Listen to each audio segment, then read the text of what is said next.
Dear Africans, it does not make sense that Africa can have so much resources but still languish in the heart of poverty.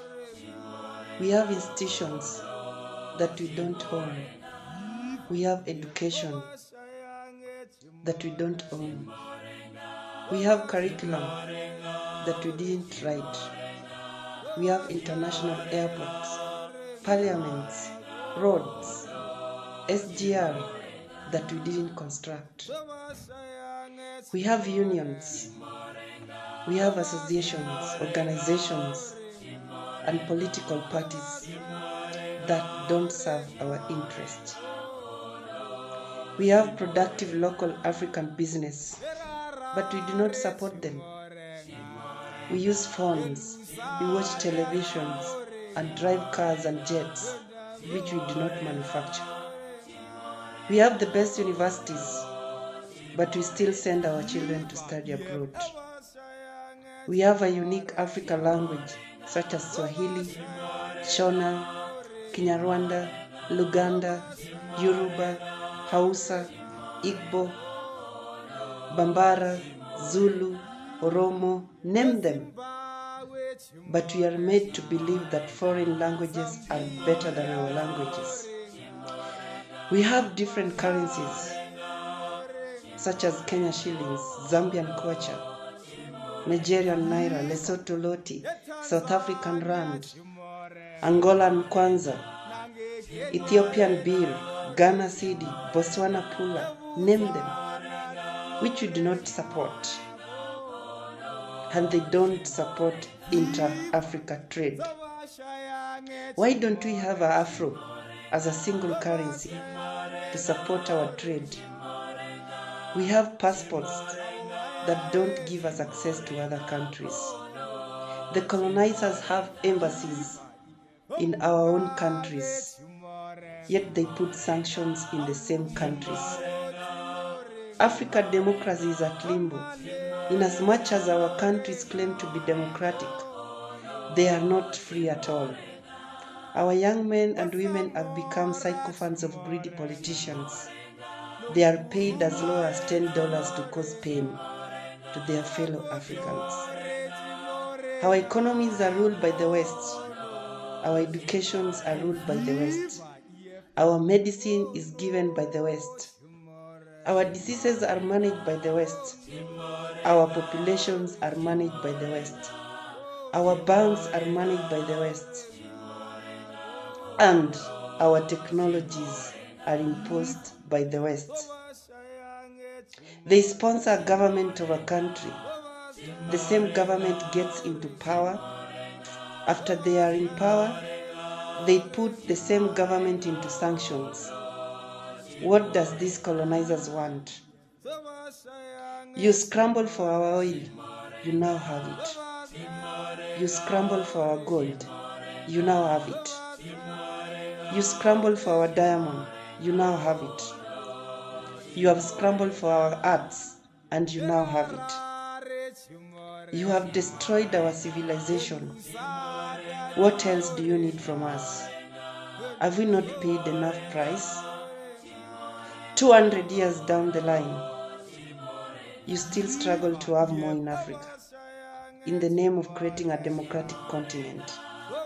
We are now democratic indeed.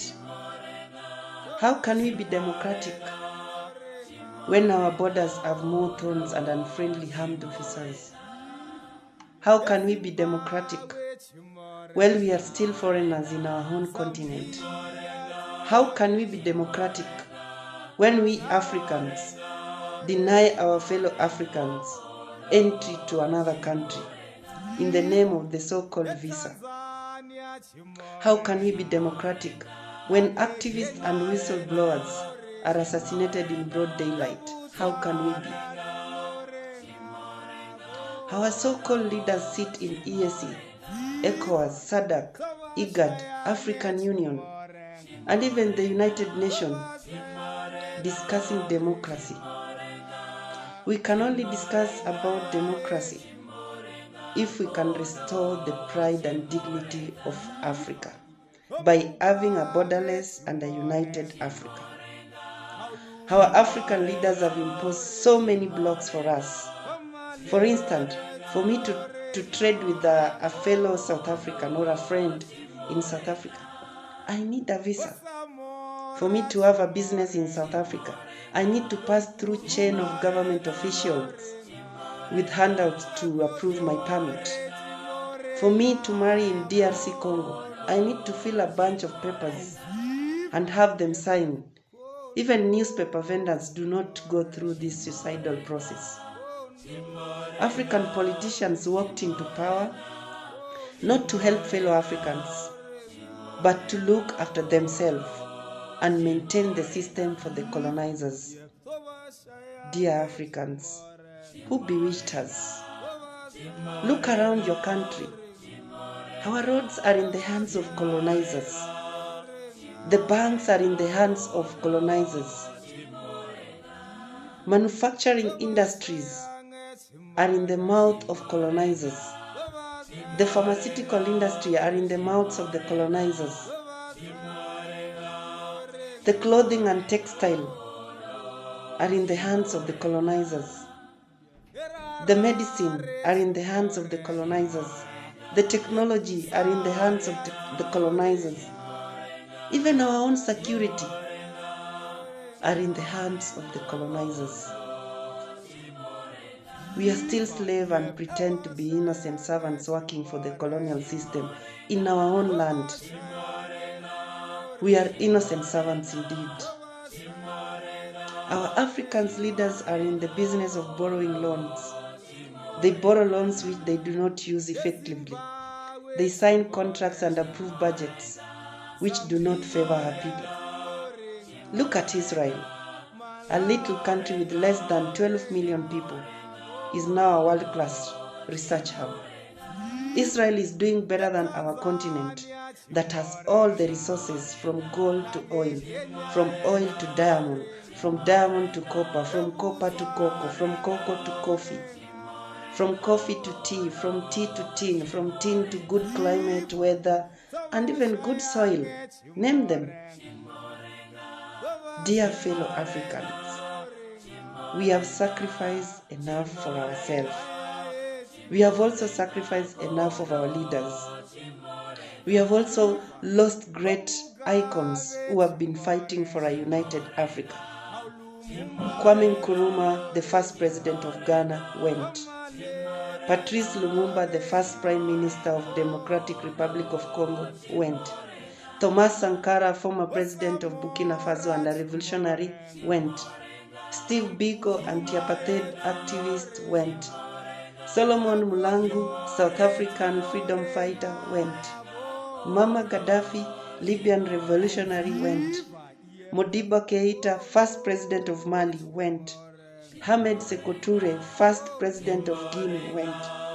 Thomas Joseph Mboya, Kenyan independence activist, went. Amilcar Cabral, Guinea-Bissau revolutionary, went. Nandi Benjamin Azikiwe, first president of Nigeria, went.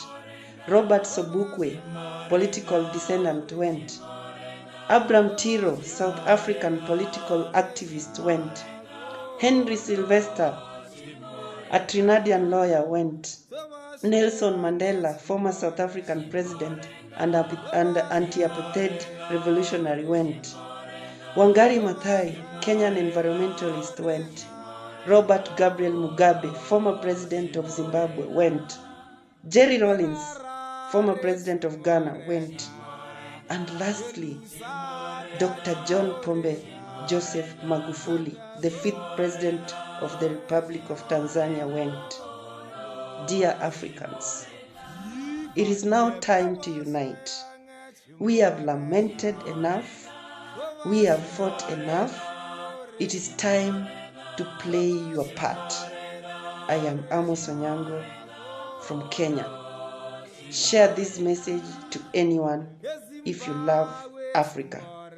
Thank you.